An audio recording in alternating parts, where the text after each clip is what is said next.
Yesu ashimwe cyane mwene data, ndagusuhuje mu izina rya Yesu Kristo mwami wacu, abane nawe.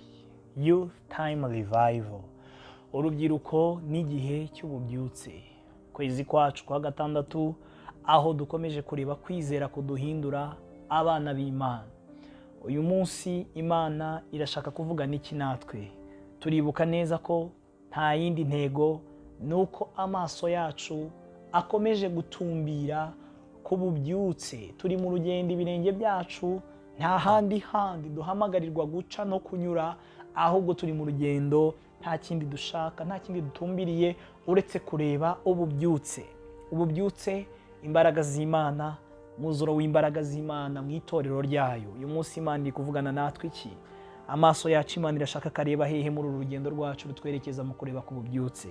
Yobu igice cya 2 umurongo wa 3 hari amagambo avuze ngo, Uwiteka abaza Satani ati, aho witegereje umugaragu wanjye Yobu, yuko ari ntawe uhwanye nawe mu isi, ari umukiranutsi utunganye, wubaha Imana kandi akirinda ibibi, yakomeje gukiranuka kwe n'ubu, nubwo wanteye kumugirira nabi nkamuhora agatsi.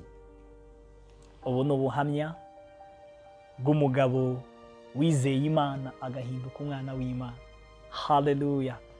Imana iri kuvugana natwe muri uku kwezi kwa gatandatu, kwizera kuduhindura abana b'Imana. Umuntu wabashije guhinduka umwana w'Imana, ikintu kimwe cyo nakubwira nuko nta kintu kindi cyakongera kumwambura kuba umwana w'isi.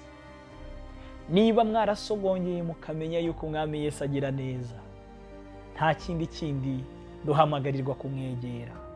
Umuntu wamenye Imana, umuntu wabaye inshuti na Kristo, nta kindi kibaho cyamwambura ubushuti bwe na Kristo.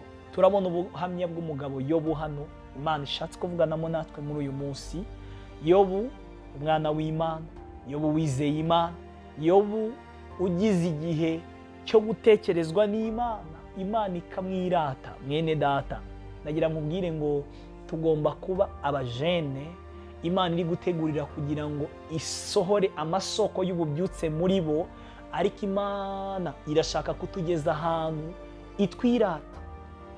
Imana itureba ikaba proud yacu. Imana ikaba yagenda igahagarara ahantu ikakuvuga kandi ikakwirata, kubera ko yamaze kubona ubumana bwayo muri wowe. Haleluya! Imana nta kindi kintu na kimwe kijya kiyitera kukwirata, nuko ibona ubuzima bw'ubumana bwayo muri wowe. Ayo maso areba ubuzima bw'ubumana muri wowe ntago Satana yagira, ariko Imana iyo imaze kubona ubuzima bw'ubumana bwayo muri wowe, Imana irakwirata. Ubuhamya bw'Imana kuri wowe ni ubuhe muri iyi minsi? Ese Imana yagufata ikagenda ikagupresenta ahantu, kandi abantu bakugenzura bakabona ibintu Imana yakuvuze ni ukuri? Nagira mbabwire ngo mu rugendo turimo rutwerekeza muri iyi leveye, ubu bubyutse, kimwe mu bintu bitashoboka, ntabwo twakinjira ahantu muri leveye, ntabwo twakinjira ahantu mu bubyutse tutaragera ku kigero Imana itwirata. Ntabwo byemera, ntabwo bikunda. Yesu ashimwe mwene data. Umva nkubwire ikintu Imana iri kuvugana natwe uyu munsi. Imana iri kuvuga ngo irashaka ko duhinduka rwose. Irashaka ko tuyifata tukayikomeza, tukayigundira kandi tukayimenya, kugera ku rwego ubumana, karagita z'ubumana zinjira muri twebwe. Imana ikaba iri ku rwego rwo kutwirata. Imana ikeneye abakobwa yirata, Imana ikeneye abahungu yirata, Imana ikeneye abantu ihagarara ikavuga ngo ni ukuri uriya muntu arakiranuka muri byose. Haleluya! Uriya muntu umunsi we wose mugendanamo nawe ndamuzi, ntago yamemukira. Imana ikeneye gukoresha abantu mu gihe cya leveye, ifitiye icyizere cy'uko batazayihemukira.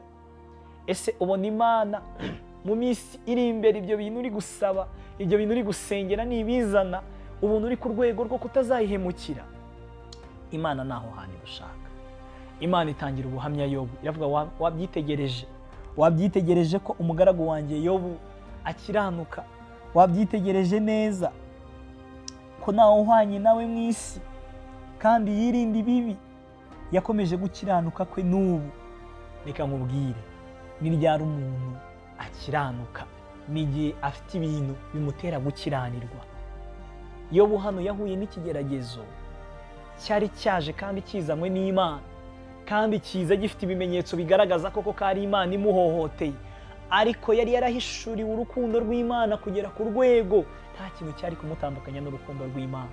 Imana ikeneye ko mu bintu uri gucamo, Imana ikeneye ko mu bintu bikugoye, rimwe na rimwe ujya ubona unasenga ikagucecekana ntigusubize, ikeneye kwigirira icyizere. Ntabwo Imana yiteguye kukubona, ntabwo Imana ishaka kukumva uri kuyitotombera, ntabwo umuntu uri gutegurwa n'Imana kugira ngo akorane n'Imana ibintu bimeze kuriya. Ariko urwego rwo kwitotombera Imana, mwene data, ni umuntu uzi kumenya Imana, ni umuntu uzi ubushake bw'Imana, kandi ni umuntu wamaze kumenya kwakira ubushake bw'Imana. Reka Imana uyu munsi yongere itubwire ngo ikeneye kutwirata muri biriya bigeragezo urimo uko bimeze kose, nk'uko Yobu yabashije guhamya Imana. Imana iravuganye nawe nanjye ngo ikeneye kutubona tubasha kuyigundira no mu bibazo. Imana ikeneye kukubona udateshuka na gatoya, kuyirekura no kuyivaho. Reka Imana iguhe umugisha, reka Imana ikuyobore, reka Imana ikwambika imbaraga, ariko kandi reka ube umuntu Imana yirata, reka ube umuntu Imana ireba igatangira ubuhamya. Nta kindi kizabikora, reka karagita y'ubumana yubakike muri wowe. Reka Imana nikwitegereza ibone indangagaciro zayo ziri kugenda zubakika mu mutima wawe. Ibyo nimara kubibona, izajya ihaguruka mu bagabo ivuge ngo wabonye uriya ni different, uriya atandukanye n'abandi bose. Youth time revival, iyi niyo karagita Imana yifuza muri twebwe abajene. Ntago na rimwe youth time revival ishobora kubaho Imana idafite abajene yirata. Bumujene Imana yirata, bumujene ufite karagita z'Imana. Imana iguha umugisha, Imana igukomeze kubakamo izi karagita mu izina rya Yesu Kristo umwami wacu. Youth time revival, Imana igihe cy'urubyiruko n'igihe cy'ububyutsi. Reka Imana ikumere umugisha muri uyu munsi, igendane nawe, kube hafi, igushoboze, ikubashishe, kuyobore mu izina rya Yesu Kristo umwami wacu. Amen.